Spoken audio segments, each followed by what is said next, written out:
Welcome সবাইকে part 2 তে। আজকে আমি কথা বলবো পার্ট 2 তে সিলেকশন এবং শেপ টুল নিয়ে, সাথে আরও কিছু টিপস অ্যান্ড ট্রিক্স থাকবে সে বিষয়ে। তো প্রথমে একটু বলে রাখি, গত পর্বে আমরা ফাইলের নিউ থেকে ডকুমেন্ট নেওয়া দেখছিলাম।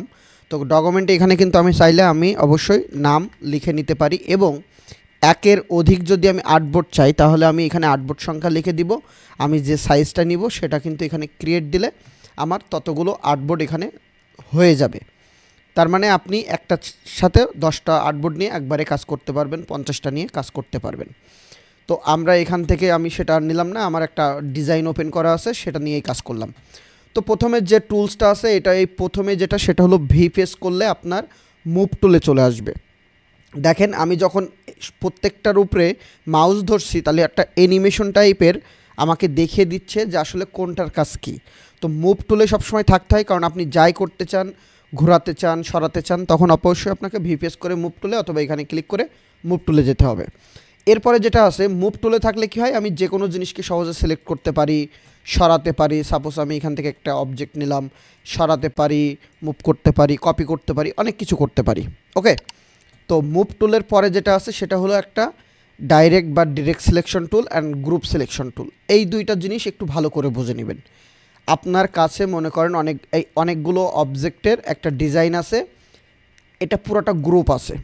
গ্রুপের শর্টকাট কি হলো, আপনি যতগুলো অবজেক্টকে গ্রুপ করতে চাচ্ছেন আপনি বানাবেন, দেন সবগুলোকে এইভাবে ক্লিক করে ধরে সিলেক্ট করলেন, কন্ট্রোল জি দিবেন অথবা রাইট বাটন ক্লিক করে গ্রুপ, তাহলে এটা গ্রুপ হয়ে যাবে। আনগ্রুপ করবেন, রাইট বাটন ক্লিক করে আনগ্রুপ, অথবা গ্রুপ থাকলে কন্ট্রোল শিফট জি দিবেন, আনগ্রুপ হয়ে যাবে।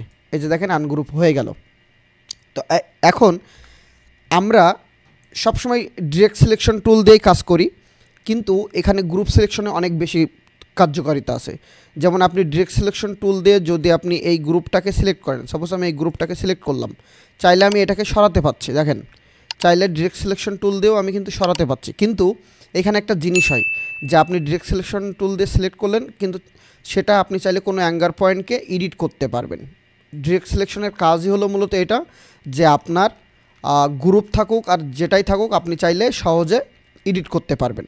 ওকে, কিন্তু আপনি যদি গ্রুপ সিলেকশন সিলেক্ট করেন তাহলে এই ক্ষেত্রে সুবিধা হলো আপনি ওই গ্রুপ সিলেকশনের যেটুকুকে সিলেক্ট করবেন চাইলে সেটুকুকে সরাতে পারছেন, মুভ করতে পারছেন, মানে আপনার যেটা দরকার আপনি সেটা করতে পারবেন। গ্রুপ সিলেকশন মানে গ্রুপ থাকা কোনো অবজেক্টকে আপনি মুভ করা, সরানো, এগুলো করতে পারবেন। কিন্তু এটা যদি সিলেক্ট করেন আপনি কিন্তু এখান থেকে কোনো এডিট করতে পারবেন না। এই যে কোনো কিন্তু যেটা আমার ডিরেক্ট সিলেকশনে হচ্ছিল, মেন কাজ এটা। আমরা ডিরেক্ট সিলেকশনের বিষয়ে আরও কথা বলবো সামনে, তাহলে আরও একটু বেশি ক্লিয়ার হবেন। দেন এরপরে যেটা চলে আসে সেটা হলো ম্যাজিক কর্নার। এই যে যদি আপনি এর উপরে ডাবল ক্লিক করেন, এই যে দেখেন একটা অপশন ওপেন হচ্ছে, জাস্ট এর উপরে ডাবল ক্লিক করবেন, একটা অপশন ওপেন হচ্ছে। তো এই ম্যাজিক কর্নার কাজটা হলো একই কালারকে সিলেক্ট করা। ফটোশপে ম্যাজিক কর্নার আছে বা ম্যাজিক অন যেটাই বলেন সেটা আছে, সেটাও হলো কালারকে সিলেক্ট করে, এটাও কালার। তো আমি যদি ম্যাজিক কর্নার সিলেক্ট করে এখানে ক্লিক করি, দেখেন এই যে কালারটা আছে না, এই টাইপের কালার আর আমার কোথায় কোথায় আছে সেটাকে সিলেক্ট করতেছে। কিন্তু এখানে একটা ব্যাপার আছে, আমি যদি এখানে ক্লিক করি দেখেন এই এই এই যে কালারটা কোথায় কোথায় আছে, আমি এখন যদি মুভ টুলে যাই, সরি আমি এখানে সিলেক্ট করলাম এটাকে, এখন যদি আমি দেখেন এখানে হোয়াট চিহ্ন আছে, তার মানে আপনি যদি কোনো কালার দিয়ে দেন, দেখেন ওই টাইপের যত কালার ছিল সব একবারে কালার চেঞ্জ হয়ে যাচ্ছে।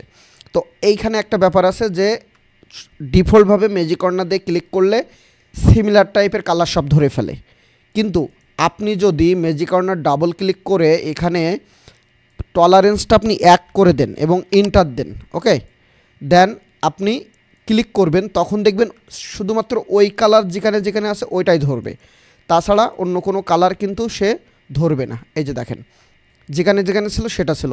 এখন যদি আপনার মনে হয় যে না আমি ওই কালারের যে হলো প্লেট বা ওই ওই কালারের যে সিকোয়েন্স আছে সবগুলো একসাথে ধরবো, তাহলে আপনি টলারেন্স এখান থেকে বাড়িয়ে কমে নেবেন, আর একটা ধরতে হলে অবশ্যই একে ক্লিক করবেন। এরপরে যেটা আসে সেটা হলো আপনার লেসো টুলস। লেসো টুলসের কাজ হলো সিলেক্ট করা, কিন্তু আপনি যে যে এরিয়াটাই ওটাকে সিলেক্ট দেখাবেন সেইটুকুই সিলেক্ট হবে। যেমন আমি এখান থেকে এই দুইটাকে ধরে এই যে ছেড়ে দিলাম, দেখেন এই দুইটাই সিলেক্ট হলো, আমার কিন্তু আর একটাও সিলেক্ট হলো না। এখন আমার এইটুকু সিলেক্ট করার দরকার, এটা একটা গ্রুপ আছে, আমার দরকার শুধু এটাকে সিলেক্ট করা। দেখেন এটা ক্লিক করে দিচ্ছি, এই যে ক্লিক করে দিচ্ছি ওটা সিলেক্ট হয়ে যাচ্ছে। আমার এইটুকুকে সিলেক্ট করা দরকার, ক্লিক করছি, জাস্ট একটু এরিয়া করে দিচ্ছি, ওটা সিলেক্ট হয়ে যাচ্ছে। ঠিক এই হলো এর কাজ। আরও যখন প্রজেক্ট বেস যাব তখন হয়তোবা আর একটু বেটার হবে আমাদের জন্য কাজ করা। এখন চলে আসি শেপ টুলে যাওয়ার আগে আমরা যেটা দেখাবো সেটা হলো কালারের এই অপশনটা অনেকেই ভুল করে। সেটা হলো এখানে দুইটা কালার পাই, একটা হলো ফিল কালার, একটা হলো স্টক কালার। দেখেন যখন যেটাই ক্লিক করতেছি তখন কিন্তু কি হচ্ছে, সেটা উপরে উঠতেছে, এবং যেটা উপরে উঠতেছে তার মানে ওইটাই আমার সিলেক্ট আছে। ওকে, তো আমি এটা হলো ফিল কালার, এটা যদি আমি নান করে দিতে চাই, অনেকে কি করে এইখানে ক্লিক করে এখান থেকে নান করে দেয়। এই যে একটা রেড চিহ্ন আছে, এটা ক্লিক করলে নান হয়ে যায়। কিন্তু সবচেয়ে সহজ উপায় হলো আমি এখানে না গিয়ে জাস্ট ফিল কালারটা সিলেক্ট করব, এবং এই নিচে দেখেন একটা অপশান আছে নান, এখানে ক্লিক করব, নান হয়ে যাবে। স্টকটা যদি চাই আমি কালার দিব, তাহলে এটা কালার হবে। দেখেন আমি একটা শেপ যদি নিই, এখন একটা শেপ নিলাম, দেখেন শুধু এখানে স্টকটা কালার হয়েছে। আমি যদি স্টকটা একটু বাড়াই, তাহলে দেখেন স্টকটা কালার হয়েছে। স্টকের কিন্তু অনেক কাজ যেটা আমরা শিখব এই সিরিজে। তো এখন যদি আমি ফিল কালারে ক্লিক করে ডাবল ক্লিক করি, তাহলে একটা হলো কালার পিকার আসে। এটা হলো যে কোনো কালারের লাইট ভার্সন, এটা হলো ডার্ক ভার্সন। একেবারে নিচে দিলে ব্ল্যাক, এখানে দিলে ব্ল্যাক, এখানে দিলে হোয়াইট। তো এর কালারের সিকোয়েন্সের কিছু বিষয় আছে, যখন কালার নিয়ে আমরা পার্ট বাই পার্ট 2 থেকে 3টা পার্ট থাকবে শুধু কালারের উপরে। আমরা প্রাইমারি কালার, সেকেন্ডারি কালার, কতগুলো কালার আমরা পাই, সব কিছু নিয়ে ডিটেলস থাকবে। ওকে, তো আমরা এখান থেকে যখন দিব এরকম, অবশ্যই আপনারা এইসে ক্লিক রাখবেন। এসে ক্লিক রাখলে আরেক রকম, বিতে ক্লিক রাখলে একরকম, এক এক রকম হবে। ওকে, তো এইসে ক্লিক রাখলে এই কালার পিকারটা পাবেন। তো আমি এখান থেকে একটা কালার দিলাম, দেখেন আমার স্টকও হলো এবং ফিলও হলো। এখন যদি আমি চাই স্টক কালারটা অফ করে দিব, তাহলে কিন্তু আমার অফ হয়ে গেল। আবার যদি দিই তাহলে 1 পিটি হবে। এই যে দেখেন স্টকের এখানে 1 পিটি লেখা আছে। আমি এটাকে এখানে উপরে ক্লিক করে বাড়াতে পারি, অথবা পুরাটাকে ক্লিক করে ধরে সিলেক্ট করে আমি দিতে পারি 15। দেখেন আমার 15 হলো। স্টক ভিতর থেকে আসবে না বাহির থেকে যাবে, সে অপশানগুলো আছে, সেগুলো আমরা এখন না দেখি। আমরা এটা অবশ্যই এখানে অপশান আছে, সেগুলো আমরা স্টকের উপরেই একটা শুধু ভিডিও বানাবো। তো যাই হোক, তাহলে এটা হলো আমাদের শেপের কিন্তু আরও অনেকগুলো অপশান আছে, রাউন্ডেড, ইলিপস, পলিগনাল। এগুলো দেখার আগে যেটা দেখবো, আমি কোনো একটা শেপ নেওয়ার পরে যে ডিরেক্ট সিলেকশন টুলের কথা বলছিলাম, সেটা যদি সিলেক্ট করে আমি যদি এই কর্নারটা একটা ক্লিক করে যদি টান দিই, দেখেন আমার এটা বেঁকে যাচ্ছে। আমার যেভাবে ইচ্ছা সেভাবে আমি দেখাতে পাচ্ছি। আবার আরেকটা জিনিস দেখাই, আমি মুভ টুলে গেলে দেখেন বর্তমান আপডেট ভার্সনে এই যে কর্নার আসে, যেটা আমি হয়তো বা স্টকটাকে অফ করে দিলাম, আপনার ব্যাকডেটেড ভার্সনে আসে না। তো যদি না আসে তখন কি করবেন, আপনি ডিরেক্ট সিলেকশন টুল দিয়ে যদি সিলেক্ট করেন না, তখন এই কর্নার চলে আসবে। কর্নারগুলো এবার আপনি ধরে টান দিলে দেখেন সব দিক দিয়ে রাউন্ডেড হচ্ছে। যদি আপনি মনে করেন আপনি এই একটা কর্নার রাউন্ড করবেন, তাহলে জাস্ট অবজেক্টটা সিলেক্ট করবেন, দেন এই কর্নারে একটা ক্লিক করলে আমার এটা সিলেক্ট হয়ে থাকবে। দেন আমি টান দিলাম, দেখেন এইটা হলো, আমি জাস্ট এটাকে সিলেক্ট করে টান দিচ্ছি, এই যে দেখেন 1 কর্নার। আমি যদি এই কর্নারটাকে ক্লিক করে টান দিই, তাহলে 2 কর্নার। আমার যেটা দরকার সেটাই এখান থেকে আমার সিলেক্ট হয়ে গেল। আবার এখানে যদি কর্নারে যাই, দেখেন কর্নারে আবার অপশান পাচ্ছি। যদি আমি এইটা ক্লিক করি, তাহলে কর্নার আরেক রকম, এটা ক্লিক করলে আরেক রকম। রেডিয়াল যদি দিই, এখানে দেখেন আপনি কেমন নেবেন সেটাও কিন্তু আছে, যে আমি একটু স্মুথ নিব সেটাও এখানে আছে। আমি এটা দিয়ে দিলাম এইখানে, এই যে কর্নার অনেক সময় এইখানেও থাকে অনেক ভার্সনে, তো একটু খেয়াল করলে পেয়ে যাবেন। এরপরে আমরা এটাকে ডিলিট করি। এরপরে যেটা যাব সেটা হলো রাউন্ডেড। আপনি রাউন্ডেড নিয়েও কাজ করতে পারেন। আপনি রাউন্ডেড নিলেও ডিফল্টভাবে আপনার কর্নার কত রাউন্ড দেওয়া থাকে সেটা এখানে শো করে। এখানে 12 দেওয়া আছে, যদি আমি এখানে 50 দিই, এন্টার দিই, দেখেন অটোমেটিকলি রাউন্ডেডটা রাউন্ড হচ্ছে। আপনি যদি এটাকে ডিলিট করে রাউন্ডেড ক্লিক করে, আপনি কিন্তু ওটা কিন্তু এইভাবে পাবেন না। জাস্ট এখানে যদি ক্লিক করেন, আপনি এই শেপটাই রাউন্ডেডে যাবেন, গিয়ে যদি একটা ক্লিক করেন, তাহলে কিন্তু এখানে অপশান আসবে আপনি ওয়াইড আর হাইট কত রাখবেন এবং রাউন্ডেড কত রাখবেন, কর্নার রাউন্ড করবেন। ওকে, তো এটা নেওয়া এবং রেক্টেঙ্গুলার নেওয়া একই জিনিস। এখানে অবশ্যই কর্নার রাউন্ডেডের অপশান আসে না, কিন্তু আপনি চাইলে কি করতে পারছেন, ডিফল্টভাবে রাউন্ড করতে পারছেন কোনো রকমের সমস্যা ছাড়া। এখন আমি একটা শেপ নিয়ে এখানে একটা ক্লিক করলে এই অপশান আসে এখানে পিএক্স। এখন অনেক সময় আমরা ভুলে ইঞ্চিতে আর্টবোর্ড নিই। আপনি আর্টবোর্ড যেটাই নেবেন, ইঞ্চি, পিক্সেল, সেন্টিমিটারে, সেটাই কিন্তু এখানে সাধারণত শো করে। তো এইখান থেকে আরেকটা জিনিস আছে, দেখেন এখানে একটা অপশন এই যে চলে গেল, কন্ট্রোল আর দিবেন, আমাদের রুলার চলে আসবে। রুলারের উপরে রাইট বাটন ক্লিক করবেন, দেখেন আমি যে পিক্সেল এনেছিলাম পিক্সেল আছে। আপনি যদি এটা ইঞ্চি করে দিতে চান তাহলে ইঞ্চিতে ক্লিক করবেন, তাহলে এটা ইঞ্চিতে শো করবে। এখানে ক্লিক করলেন, দেখেন ইঞ্চি চলে আসছে, আগে ছিল পিক্সেল, এটা চলে আসছে ইঞ্চি। আবার রাইট বাটন ক্লিক, এর উপরে পিক্সেল। ভিউ চলে যাবেন, ভিউ চলে যাওয়ার পর রুলার্স, এই রুলারটা দেখেন এই যে কন্ট্রোল আর দিবেন, রুলার চলে যাবে, কন্ট্রোল আর দিলে আবার হলো রুলারটা চলে আসবে। এই যে এখন আপনি চাইলে কিন্তু এখান থেকে আমাদের সেন্টিমিটার, ইঞ্চি, পিক্সেল, পিকাস সবই করতে পারবেন, যেটা আপনার এখানে দরকার। এখন আপনি কতটুকু নেবেন সেটা নির্দিষ্ট মাপ দিয়ে দিবেন। এখানে পিক্সেল আছে, মনে করেন আমি 500/500 দিলাম, ওকে 500, এন্টার দিলাম। এরপরে যদি আবার এটা নিয়ে আবার একটা ক্লিক করেন, দেখেন এখানে একটা অপশন আছে, আমি এটাকে নিলাম, এই যে দেখেন এখানে হলো লিঙ্ক, এটাকে বলে লিঙ্ক বলে। এটাই ক্লিক করবেন, আপনি যখন একটা চেঞ্জ করবেন অটোমেটিক আরেকটা চেঞ্জ হবে। আমি যদি 700 দিই, দেখেন অটোমেটিক 700 হয়ে যাচ্ছে, ওই রেশিও অনুযায়ী চেঞ্জ হচ্ছে। আরেকটা তৈরি হলো আমার 700 পিক্সেল/700 পিক্সেল। এরপরে আমার চলে আসবো ইলিপসটা হলো আমরা যেটাকে সার্কেল বলি, ওটাই। সার্কেল যদি নিতে হয় তাহলে এইভাবে করে টান দিলে একটা সার্কেল হবে, এটাকে নিলে এটা ওভাল হয়ে গেল। আপনি যেভাবে নেবেন সেটা এখানে কাজ করবে। এখন এই সার্কেলটা নির্দিষ্ট নিতে হলে আপনাকে হয় শিফট অথবা শিফট অল্টার ধরতে হবে।